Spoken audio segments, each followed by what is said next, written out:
Hello, and welcome back to my channel. I never know where to look. I want to look at myself to make sure I don't look stupid, but I know I'm supposed to look there at the camera. YouTube is hard. My name is Jason, or as many of you may know me, Ezeekat, and today I thought it'd be fun to show you all the books I'm going to try and read over the next 2 months, so November and December. This list is not exhaustive. I will probably add things to this. I don't have any manga on this, and I plan to read a lot of manga towards the end of the year to try and meet my insane reading goal. But at the beginning of September, I did like a spooky season reading list and like basically made a TBR for those 2 months. And it really helped me, and I like accomplished all of it and was able to read all those books, and it kind of like gave me like some structure. And believe it or not, I kind of liked that. I did not think I would be someone who would enjoy structure so much, but here we are. I did already like show these books on TikTok and Instagram, but in like a 20-second reel and TikTok, so I thought it'd be fun to show them here and maybe talk a little bit more about why I want to read them or why I'm excited for them. And then that will have 3 different places where I am holding myself accountable to actually reading these things. Yeah. I want to make one thing clear before we get started. Just because I'm showing these books and they're on my TBR does not mean that I necessarily recommend them. I haven't read them yet, so I don't know if they're good, bad, ugly, problematic, amazing. I don't know yet because I haven't read them. I just want to make that clear. Now that that's out of the way, let's jump in. Okay, the first book I actually have started, so that is The First to Die at the End by Adam Silvera. I'm about halfway through this now, and I will say I've been wanting to read this for a while. I got it when it first came out, and I just haven't gotten to it yet, so I thought, well, why not? And so far, it is really good. I think it's going to be very divisive. I think people will either love or hate it for some very specific reasons that I'll talk about more in my actual review. And it is very depressing. Like, this is one of the most depressing books I've read in a long time. I mean, if you've read They Both Die at the End, you kind of know what you're in for. Like, it's a depressing concept. Everything about it is depressing. Aside from the 2 main characters, we're also seeing a lot of like kind of side characters, especially some people that work at Deathcast. And every single side character that we've been introduced so far is pretty terrible. So just keep that in mind. This is a book to read when you are not in like, you want to be in kind of a good headspace because it's a lot. It's a lot, but I'm excited to get through it and I'll have a full review once I do. Okay, next up is The Marvelous Land of Snergs. I picked this up fairly recently. It just came out fairly recently. And this is supposedly the book, I mean, it even says it on the cover. Oh, you can't see that. The book that inspired The Hobbit. So this is supposed to be a story that inspired The Hobbit. And I think this is like a retelling of it. And you know, I'm excited. I love The Hobbit. You guys know I love The Lord of the Rings. I imagine this will be kind of Hobbit-ish. It doesn't obviously take place in Middle-earth, but I think it will be Hobbit adjacent. I don't know. Also, cover's gorgeous, so it seems like it's middle grade. So like, look at how big that text is. I mean, this will be a fast read, and I'm excited to read it. Truth be told, I only put 1 Discworld book on my reading list for November, December. I am sure I will read more than just 1, but I put at least 1 on to kind of remind me to read them. I did actually already read Eric. That was a very short read, so I'll have a review of that up very soon. But this is Moving Pictures. This is the next in my reading order for Discworld. I have no idea what this is about. I don't know if this has anything to do with any of the characters I've met so far. I don't know, but I'm excited to continue my Discworld journey, so there you go. Honestly, I'm surprised I haven't read this yet. So this is The Winners by Fredrik Backman. I know it only recently came out, but I am a huge Fredrik Backman fan. He's one of my favorite authors. Beartown is still one of my all-time favorite books. These are very adult books. If you haven't read them yet, I mean, most of Fredrik Backman is very cozy and lovely, but this series in particular, they both die at the end. That book is still in my brain, apparently. Beartown and Us Against Them, and I'm sure The Winners. Make sure you check your trigger warnings if you're going to read them, because they have some pretty serious subject matter. But I absolutely adore his writing, and I'm very excited to read. I think this is supposed to be like the final book in the Beartown trilogy. I don't know if it's the final book, but praise for the Beartown trilogy. So a trilogy means 3, so I would assume this is the last one.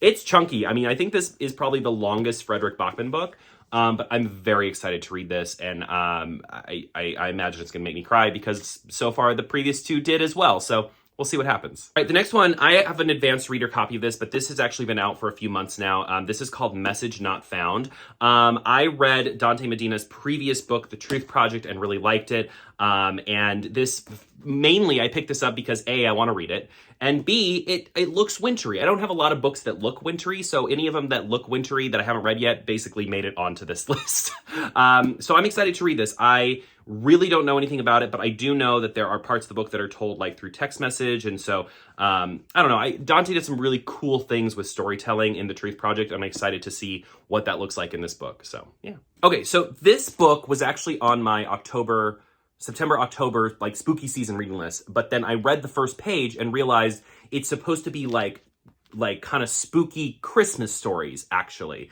It's Doctor Who, 12 Angels Weeping, 12 stories of the villains from Doctor Who, but it's supposed to be like winter Christmas themed. So I decided to push back my reading of this until the holiday season, and now we are here. It's all short stories, and it's all Doctor Who themed, and it's got a fun cover with an angel, a weeping angel on it. I don't know, I just think this will be fun. If you follow me on TikTok, you know that I talk about Doctor Who, and I'm like watching all of the episodes for the very first time. So I thought this would be a fun read for the holiday season, so I will make sure to share my thoughts. Okay, so this next one, I'm pretty sure this was sent to me by Simon Teen. It is a hard copy of the book, so this is Talk Santa to Me. Once again, I know nothing about this book. I'm assuming it is a contemporary rom-com, right? It has super cute cover. I put it on this list because it's a holiday book. And when else are you going to read holiday books on your holiday TBR than during the holiday season, right? And it looks adorable. If you saw my review recently, I reviewed Spells for Lost Things, and I really loved that. And that was like kind of a spooky season YA rom-com. This is like a holiday season YA rom-com. I kind of like YA contemporary a lot. And this looks like, this will be a quick read. So I'm excited to check it out. So far, I think a lot of these make sense for the holidays. This next one does not. So this is Gideon the Ninth.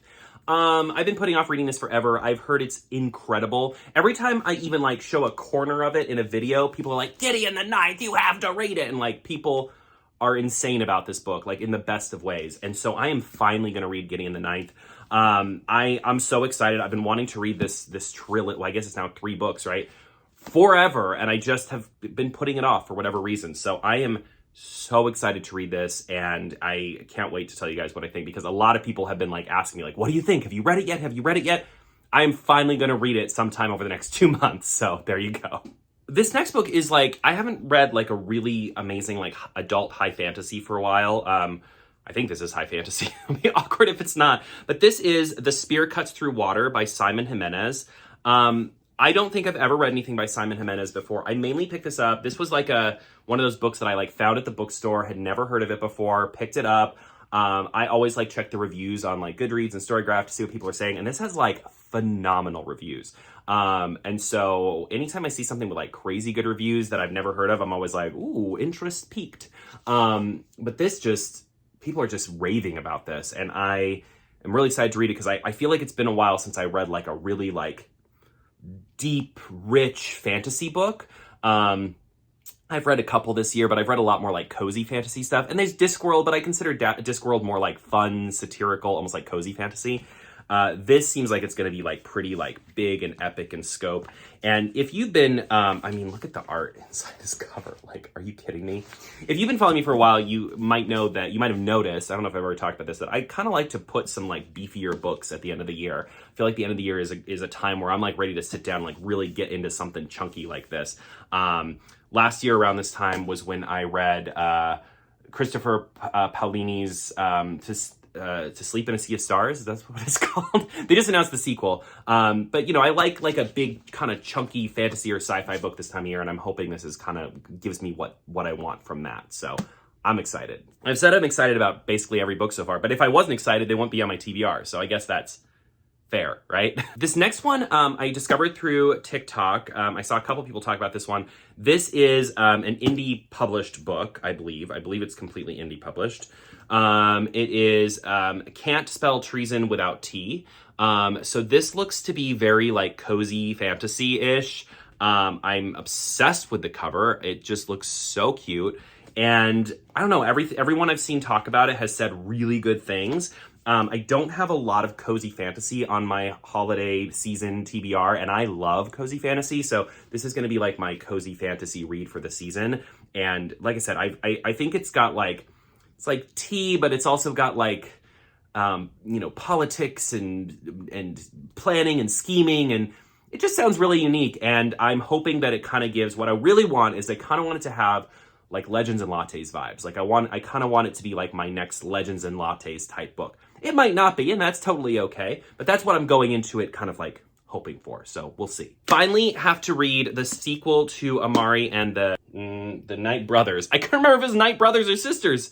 I was like, who were they in that book? So this is Amari and the Great Game. I loved the first book. I thought it was so good. And ever since the second one has come out, I've been wanting to read it, and I just haven't made the time for it. So this I'm excited for this book. I think Amari is one of the best like middle grade magical school kind of stories that's coming out right now. I'm just very hyped for it, and I'm kind of getting on board with it very early, right? So there are some magical school stories that I'm like kind of trying to get into, but there are so many books in already. Whereas this is like, there's only 2 books. I've already read the first one. Like I can actually keep up with this, which is really exciting. So I'm definitely like looking forward to reading this. And this is middle grade, so I'm sure this will be a quick and easy read. I hope. This next one is another one that I've had on my TBR now for quite a while, which is The Sunbearer Trials by Aiden Thomas. I am interested to see how I like this because I love Cemetery Boys. I think Cemetery Boys is excellent. I did not like Lost in the Neverwoods. So far from Aiden Thomas, I've liked one and not liked one. So I'm interested to see what I think of Sunbearer Trials. I have seen very mixed things about this book. I've seen people who hated it. I've seen people who absolutely loved it. I've heard it's got some kind of like Percy Jackson Hunger Games vibes. I don't love, you may have heard me say this before, but I don't love like magical competitions like Assassin's Blade. Like I don't like books. I don't love the concept of like, oh, we're going to have a contest to find out the best person, and that's what creates the drama. And it's just been done so much that I'm kind of tired of it. And I think that's what this is, but I'm gonna go in with hope and give it a chance. The concept and what I've heard about the concept sounds so good. So I want to like it. We'll see what happens. We'll see. So next up is A Scatter of Light, which I feel like no one is talking about, except at least on Book Talk and Bookstagram. I feel like for as much hype as Last Night at the Telegraph Club got, I mean, I adored that book. And I feel like as much attention as that got, the fact that when I walked in the bookstore and saw A Scatter of Light was out, I was surprised because I feel like I hadn't seen anybody talk about it. I hadn't seen any buzz about it. And I'm sure there's buzz out there, but I just hadn't seen it. So this was like an instant buy for me when I realized it was out, and I'm pretty stoked to read this. I know nothing about it. I don't know what the book is about. I haven't read the inside cover at all. But I just know that Malinda Lo is, Last Night at the Telegraph Club was so insanely good that I am excited to read anything by Malinda Lo at this point. So this will be really fun and exciting to read for sure. Though now that I'm reading, I just took a look at like just a little bit of the inside cover. I don't know if fun and exciting is the right word. I think this might be very dramatic and fun and exciting might not be the right word, but I am still excited to read it. So there we go. I just didn't want to be like, oh, this will be fun and exciting, and then it's like the most depressing book ever. That would be awkward. Kind of another chunky one. I've had this on my TBR forever. I know that already the sequel is coming out, but this is Daughter of the Moon Goddess. I have wanted to read this for a long time, but again, it's a longer book, so sometimes you have to like get your brain in the right headspace for longer books. But I think winter is the time. Winter is my time for longer books. Summer is for short, breezy reads. Winter is for like curling up with a blanket and just reading into the late hours of the night. This is another one I've posted just like in book stacks and shown, off in videos, but I haven't read yet. And every time it appears in a video, there are so many people in the comments that are like, it's so good, it's so good, it's so good. And that has got me very hyped to read it. And I know the sequel is coming out or might be out at this point, might have just come out. I don't know. Gorgeous cover. I typically like stuff like this. I didn't realize this was a debut. I mean, for a debut and so many people love this, that's awesome. That's very exciting. So can't wait to read this one. I think this will be a really good, I'll probably get to this more in December. This will probably be my like December, like big chunky book. But I feel like I'm going to like it. How sometimes you just get a feeling. I have a feeling. Speaking of books I've wanted to read forever, I'm going to read A Winter's Promise. I know there are 4 of these books. I actually have all 4 books. So the publisher is Europa Editions. Is that the publisher? I think so. They sent me all 4 books in a box, and I was like, wow, I want to read this. I already had a copy of the first book, but I didn't have the other one. So now I have all four of them. There's no reason for me to not read it. And again, it has winter in the title. Perfect for this season, right? Like late fall, early winter. I've heard this is really good. I've heard people have mixed feelings about the rest of the series, but I've heard people really like the first book. The people who have told me they didn't like it have said that it's like slow and like very world buildy, but I love books that are slow and very world buildy, so I feel like that is a good sign. Sometimes you can tell as much about whether you'll like a book or not based on the negative reviews as the positive reviews. So I think that's really exciting. I will probably read this fairly soon. I already got the audiobook because I was going to listen to it while I was driving around for work and just haven't started it yet. So this will probably be on the very near future of my TBR. And I hope it's good because I've had a lot of people tell me they think I'll like it. So fingers crossed. Last but not least is the book pick for November for Ezeekat's book club, which is Other Birds by Sarah Addison Allen. I've already started reading this. I've read the first week because we're about to be 1 week into the first week of the book club. It is a really cool book so far. It's modern day, but it's got like a lot of magic to it, and it's got like ghosts and invisible birds and all these things you just wouldn't expect it to have, and really intriguing characters. So this is the Ezeekat's book club pick for the month. So whereas this is a pretty short book and I would normally kind of just blaze through this, I will be reading this like in chunks for each week to kind of keep up with how the book club has it split up, just because I kind of like that experience of reading a couple chapters a week and kind of keeping up with everybody. But if you haven't joined the book club yet, I'll put a link to it in the bio. It's on Fable, in the caption. It's on Fable. It is completely free to join. We're reading this book this next month, and I think one of the books in that stack might be our pick for December. So just like a little hint. So if you watch this video, you might have a little hint as to what might be a pick for December. If there's one you think should be the pick for December, let me know in the comments. If you're like, that's the one we should read for December, let me know. I think I've already decided, but I could be swayed by a good argument in court. What? I don't know. Anyway, I'm about a fourth of the way into this book so far, and I'm really loving it. It is very different than anything I've read recently, and I think that's really nice. It feels like a breath of fresh air compared to some of the other things I've been reading. So yeah. And that is what I'm planning to read in November, December. Like I said, I'll also be reading a lot of manga. I have some comics I want to read. I'm going to be like trying to get as much reading in before the end of the year as humanly possible, which can be a little challenging with work and everything, but I'm still going to try and make it happen.